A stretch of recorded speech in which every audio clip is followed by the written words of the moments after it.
Hello students, welcome to my channel mathematics studies. आज हम BSc first semester की book algebra के chapter number first का exercise 1.1 का लेक्चर नंबर 6 देखेंगे। हम एग्जांपल्स पे आए हुए थे। जो लास्ट लेक्चर था हमारा, उसके अंदर हमने फर्स्ट एग्जांपल तो कर दिया था, ठीक है। सेकंड एग्जांपल कुछ वैसा ही है, ठीक है। तो इसको अब हम कर लेते हैं, क्योंकि इसके अंदर भी हमें क्या करना है, इन्वर्स ही निकालना है। लास्ट जो एग्जाम्पल था उसमें भी हमें इन्वर्स ही निकालना था। ओके, तो इसको हम स्टार्ट करते हैं।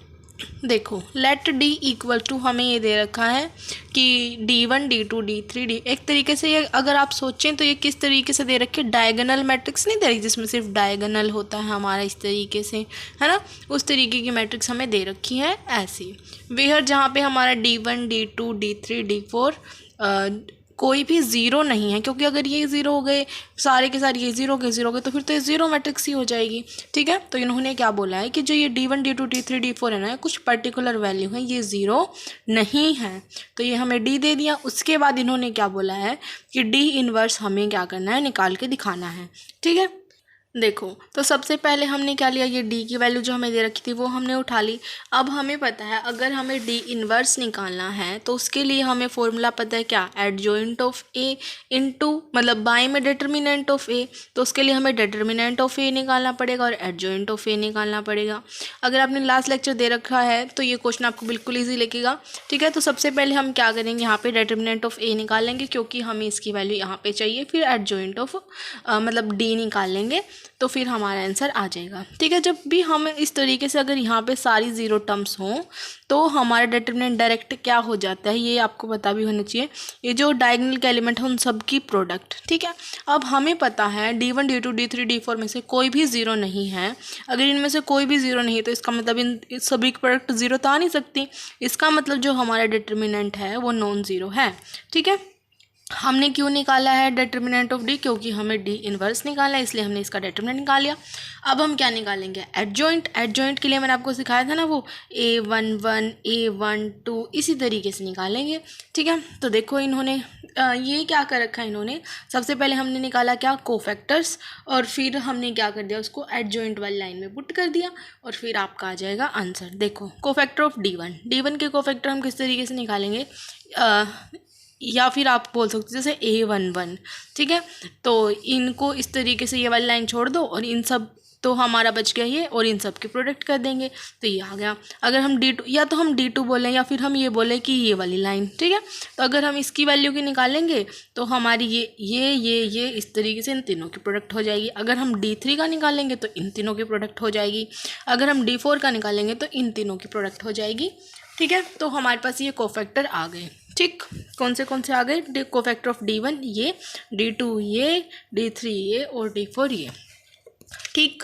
तो cofactor of all non diagonal entities are zero. जो हमारे नॉन डायगोनल एंटिटीज़ हैं जो हमारी ज़ीरो होंगी। देखो, इन्होंने अगर हम जनरली निकालते ना, तो मैंने आपको ये सिखाया था A11 A12 A13 A14, ठीक है। ऐसे करके हमें बहुत सारे निकालने पड़ते हैं। लेकिन अगर आप जनरल देखोगे ना, जब आप जैसे मान लो A11 ये तो इन्होंने निकाल रखे, जो ये वाली टर्म है, अगर आप A12 निकालोगे तो देखो इस तरीके से जो वो सारी के सारी टर्म्स है ना, आपके ऑटोमेटिकली ज़ीरो आ जाएंगी। तो वो इन्होंने निकाल के नहीं दिखाई, और आप भी एग्जाम में अगर आ जाए तो निकाल के मत दिखाना, डायरेक्ट इसी तरीके से लिख देना कि जो कोफैक्टर है नॉन डायगोनल एंटिटीज़ के, वो भी क्या हो जाएंगे, ज़ीरो हो जाएंगे, ठीक है। सिर्फ और सिर्फ हमारे पास यही वैल्यू आएंगी। और बाई चांस आपको याद ना रहे तो अगर आप ऐसे सोल्व करने लग जाओ तो भी आपके ऑटोमेटिक आंसर ज़ीरो ही आएंगे, तो भी आपकी जो टर्म है वो यही बन जाएगी, ठीक है। तो हमारी टर्म आ गई इस तरीके से, ये हमारी वैल्यू आ गई। अब आप बोलोगे इसका ट्रांसपोज करेंगे, तो इस तरीके से इसका ट्रांसपोज कर दी यहाँ पे। लेकिन हमें पता है कि इस तरीके से ट्रांसपोज करेंगे तो ये टर्म ऐसे ही तो रहेगी, ऐसे ही तो रहेगी, ऐसे ही तो रहेगी। तो हमारा ये आ गया इसका एडजॉइंट। तो हमारे पास डिटर्मिनेंट भी था, एडजॉइंट भी आ गया। डिटर्मिनेंट की वैल्यू ये रही, एडजॉइंट की वैल्यू ये रही, इसको अंदर लेके चले जाएंगे। तो यहाँ पे जैसे D2 D3 D4 तो है, यहाँ पे D1 बच गया, यहाँ पे D2, यहाँ पे D3, यहाँ पे D4, ये क्या आ गया इसका इन्वर्स। एक बार और देखेंगे।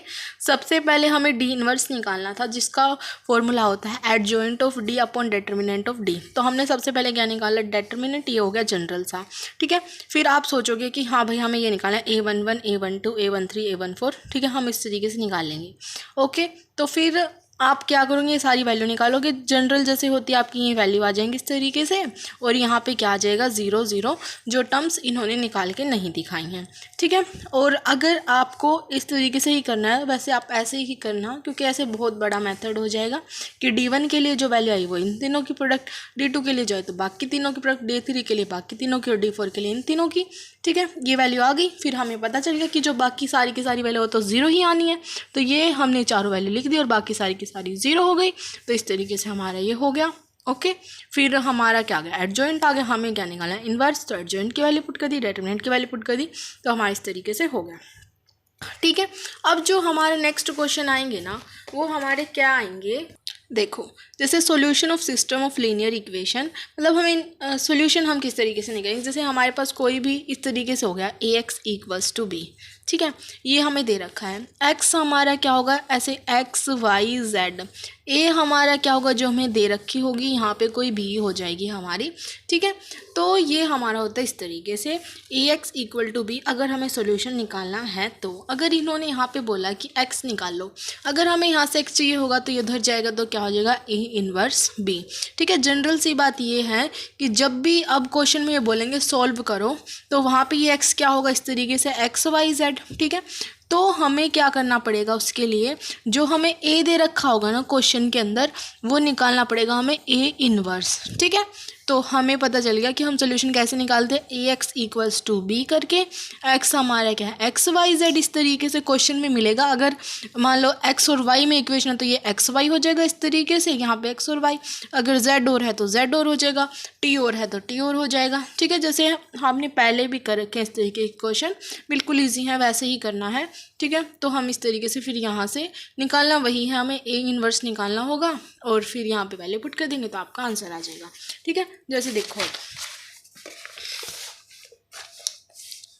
यूज़ मैट्रिक मेथड, इसको मैट्रिक मेथड बोलते हैं, to solve the following system of equation. ये देखो, हमें ये इक्वेशन दे दी, अब इससे मैट्रिक्स बनाओ। सबसे पहले जैसे A मैट्रिक्स बनानी पड़ेगी हमें, जो ये इधर वाली टर्म है उससे तो हमारी बनेगी A, और जो इधर वाली टर्म है उससे हमारी बनेगी B। अब ध्यान से देख लेना है क्वेश्चन, 2 3 5, ऐसे लिखो 2 3 5, 3 5 2, 5 2 3, ये तो होती है आपकी क्या A, ठीक है। अभी मैंने आपको सिखाया ना AX = B, उसमें मैं बता रही हूँ A तो ये हो गया जो ऐसे होगा। x अगर यहाँ पे x y z है तो x आपका x y z है, मान लो 4 टर्म्स में होता तो x y z और t होता तो वो हो जाता, ठीक है, ये होगा। और जो ये टर्म है ना वो हमारी होती है B, 15 12 13। अब देखो, तो हमें पता चल गया कि ये इक्वेशन इस तरीके से रखी है AX = B टाइप से। हमें क्या करना, मैट्रिक्स मेथड का यूज़ करना। वैसे तो अगर आप चाहो, अगर ये मैट्रिक्स मेथड नहीं बोलते तो आप एलिमिनेशन मेथड यूज़ करके x y z की वैल्यू निकाल देते कैसे भी करके, बट इन्होंने पर्टिकुलर बोला है कि मैट्रिक्स मेथड यूज़ करो, तो आपको ऐसे ही करना है। तो x = B है, तो यहाँ से हमें क्या निकालना है, x निकालना है एक तरीके से x y z की वैल्यू, तो वो क्या हो जाएगा A इनवर्स B। इसका मतलब हमें क्या निकालनी पड़ेगी, A इनवर्स की वैल्यू, क्योंकि B तो दे रखा है ना इन्होंने, ये 15 12 13, तो हमें क्या निकालना पड़ेगा, बस A इनवर्स निकालना पड़ेगा। अब ये हमें A तो दे रखा है, ठीक है, ये मैंने आपको लिख के दिखा दिया इस तरीके से AX = B टाइप से। फिर हमें क्या बोल रखा है, A तो हमें दे रखा है, हमें सिर्फ और सिर्फ क्या निकालना है, A इनवर्स, और इसमें पुट कर देना है, हमारा आंसर आ जाएगा, ठीक है। A इनवर्स मैंने आपको सिखा ही दिया निकालना, लास्ट लेक्चर में भी, इससे लास्ट जो क्वेश्चन किया उसमें भी, ठीक है। तो A इनवर्स हमारा किस तरीके से निकलता है, adjoint of A upon determinant of A। तो उसके लिए हमें सबसे पहले डिटर्मिनेंट निकालना पड़ता है, तो डिटर्मिनेंट ऑफ 2 3 5, 3 5 2, 5 2 3, इस तरीके से हमने लिख लिया।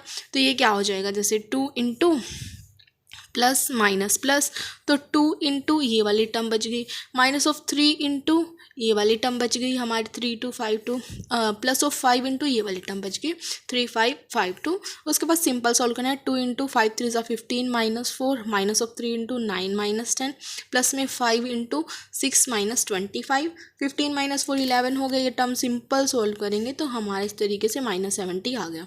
और ये क्या है, नॉन ज़ीरो है, इसका मतलब ये नॉन ज़ीरो क्यों लिखते हैं, क्योंकि हमारा जो डिटर्मिनेंट है ना वो बाय में आ रहा है इसके, ठीक है। और ये टर्म हमें फिर पक्का पता है, जो टर्म बाय में होती है ना वो पक्का नॉन ज़ीरो होनी चाहिए, क्योंकि ये ज़ीरो हो गई तो ये नॉट डिफाइन हो जाएगा, इसलिए फिर हम यहाँ पे ऐसे दिखा देते हैं कि ये डिफाइन है, ये नॉन ज़ीरो है, ठीक है। तो इस तरीके से हो गया। अब हमें क्या भी निकालना है, एडजॉइंट ऑफ ए भी निकालना है, तो हम क्या कर देंगे, अब इसकी वैल्यू निकाल देंगे एडजॉइंट ऑफ ए की।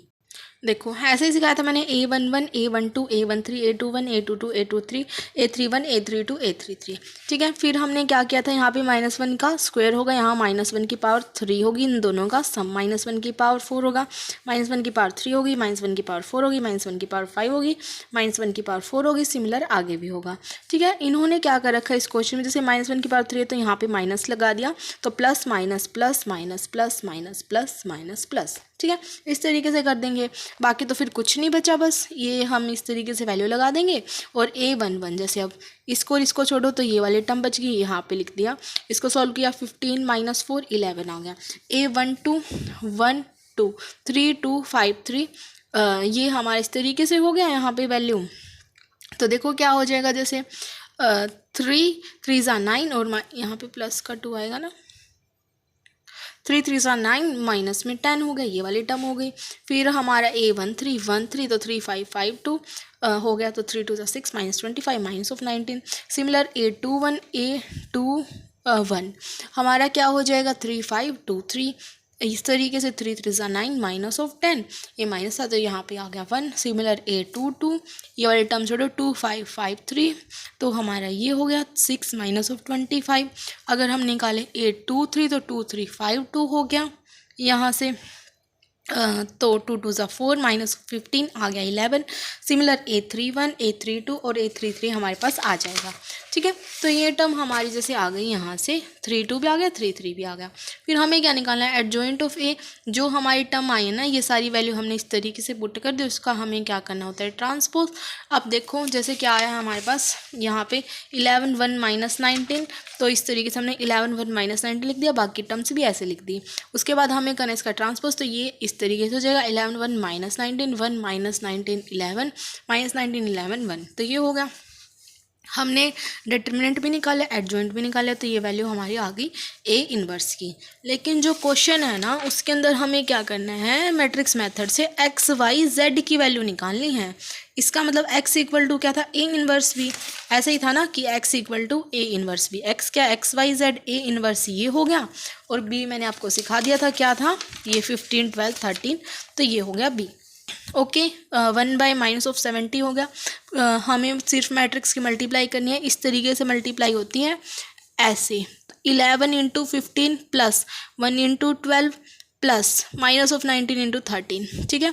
ये इस लाइन में लिख दिया, ये हो गया 1 × 15 प्लस -19 × 12 प्लस 11 × 13, ये हो गया इस तरीके से। फिर नेक्स्ट लाइन में लिखेंगे -19 × 15 प्लस 11 × 12 प्लस 1 × 13, तो ये हो गया। इसको सिंपल सॉल्व करेंगे तो हमारी टर्म आ जाएंगे, 70 को -70 को अंदर लेके जाएंगे तो 112, ये हो गई हमारी x की वैल्यू, ये y की वैल्यू, ये z की वैल्यू। तो जो हमारी इक्वेशन है वो हो गई सॉल्व, ठीक है। जो हमारा नेक्स्ट लेक्चर होगा ना उसके अंदर हम एक्सरसाइज के क्वेश्चंस भी कर लेंगे। Okay, thank you guys for watching my video, please do like share and subscribe to my channel. Thank you so much.